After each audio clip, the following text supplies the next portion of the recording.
Hello and welcome to another Rudridge tutorial video. We're at the Rudridge yard in Farnham and I'm joined as usual by the General Manager of Rudridge, Paul Duke. Paul, what are we looking at today? Today, Tony, we're going to be looking at the Trief high containment curb system. The system is designed to contain and redirect any stray vehicles safely back onto the carriageway. Thanks, Paul. Let's take a closer look.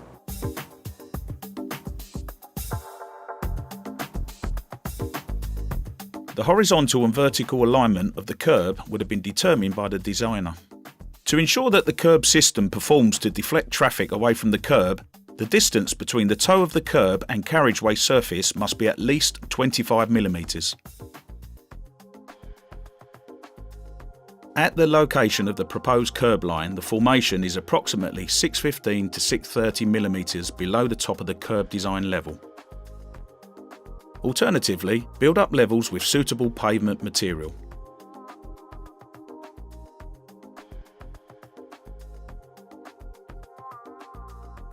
An engineer or a surveyor will have set out the curb alignment. The curb line is set out with marker pins and string lines. It is preferable to set the string line for horizontal and vertical alignment using the face of the curb as the datum point.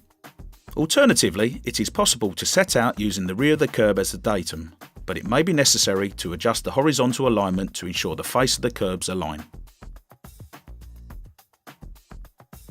When bedding onto a mortar bed, a preformed concrete bedding or race is preferred because it is easier to compensate for any variations in the height of the curb, particularly when there is a curb line that contains quadrants and radius curbs. Using this method provides good adhesion to the concrete base. If laid directly on a concrete base, ensure that the concrete has not set and is still workable so the curbs can be bedded into the concrete, allowing for height adjustment and to provide adhesion, particularly between full curbs and components.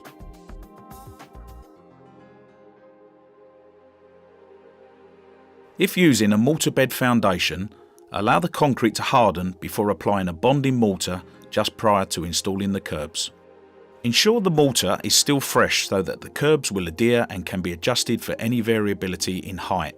This is particularly important between the straight curbs and components. The gap between adjacent curbs should be 3 to 12mm. Trief curbs are too heavy to be manually handled. However, the complete range can be installed by using mechanical or vacuum lifters.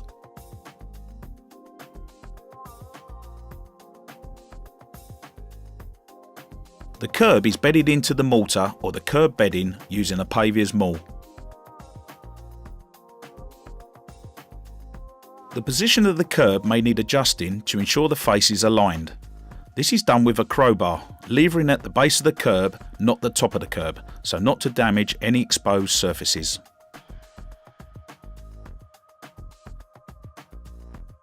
After the curb has been correctly installed, it is backed up with a concrete haunch. To achieve a containment level of N1, when tested in accordance with BS EN 1317 Part 2, the concrete backing needs to be 1 metre wide and to the full depth of the curb. The footpath and carriageway is then constructed or reinstated.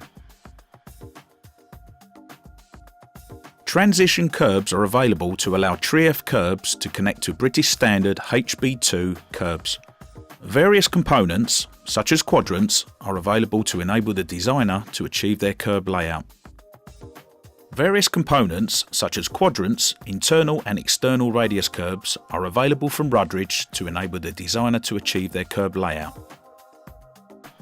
It is also possible to supply curbs in GST2 profile that are only 370mm high compared to 415mm high and cored to allow installation over dowel bars. These curbs are usually used on bridges as it is not possible to bed the curb into the carriageway.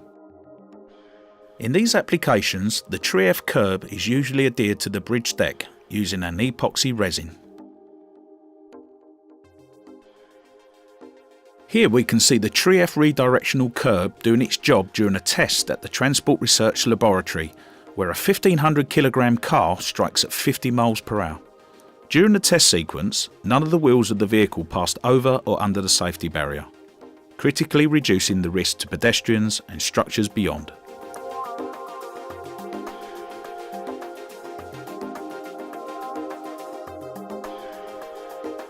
Our thanks to Brett Landscaping. For more information on Trief Kerb system or any other groundwork and civil engineering products, please visit us on the Rudridge website www.rudridge.co.uk.